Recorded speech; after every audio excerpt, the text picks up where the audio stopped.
Hey everyone! Today we're diving into some crucial information about Supplemental Security Income, SSI.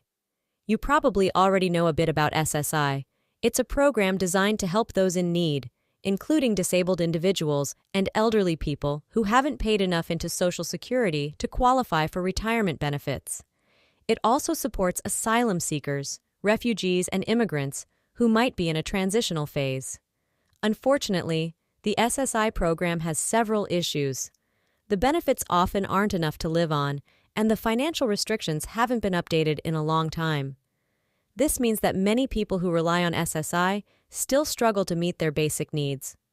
The program is supposed to support disabled individuals who haven't contributed enough in taxes, impoverished disabled individuals, seniors over 65 who haven't contributed enough to qualify for full retirement benefits, and immigrants in need of assistance. However, it's not functioning as well as it should. Recently, Martin Ali, the new commissioner of the Social Security Administration, discussed the problems with SSI on NPR.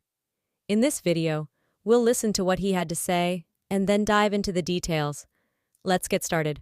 We'll play the clip, which is about 4 minutes long, and then I'll share my insights throughout. Here we go.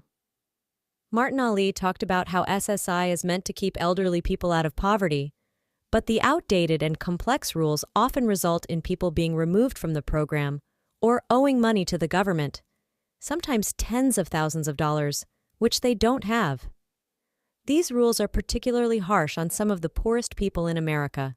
Supplemental Security Income, SSI, provides an average monthly payment of $700 to its recipients, which include disabled and elderly individuals with low income. Over 7 million recipients depend on these payments for essentials like food and rent. But it's not just the elderly and disabled who receive SSI. Immigrants and migrants also rely on it.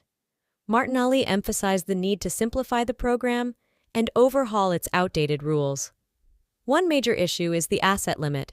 To qualify for SSI, you can't have more than $2,000 in savings or assets. This limit hasn't changed since 1989. If you exceed this limit, even slightly, you can lose your benefits.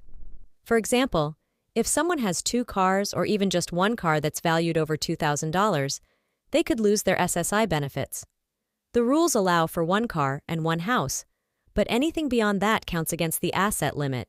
The asset limit is so low that it creates significant hurdles for recipients.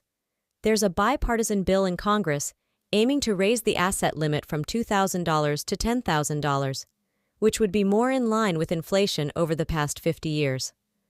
Martin Ali supports this legislation, which also seeks to eliminate penalties for married couples.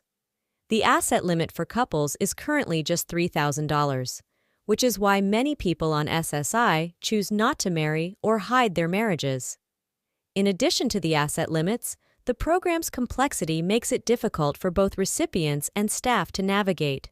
For instance, Karen Williams from Philadelphia bought life insurance to cover her funeral expenses, only to have her SSI check stopped and be billed $20,000 for overpayment because the insurance policy counted as an asset.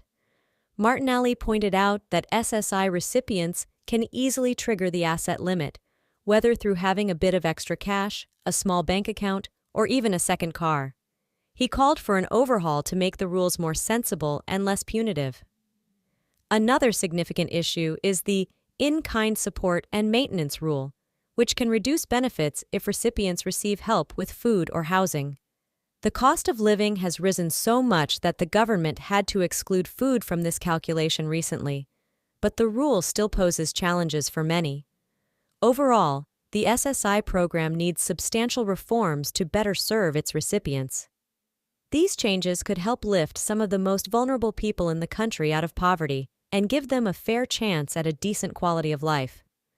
Thanks for watching, and don't forget to like, subscribe, and share this video to keep everyone informed about these crucial issues.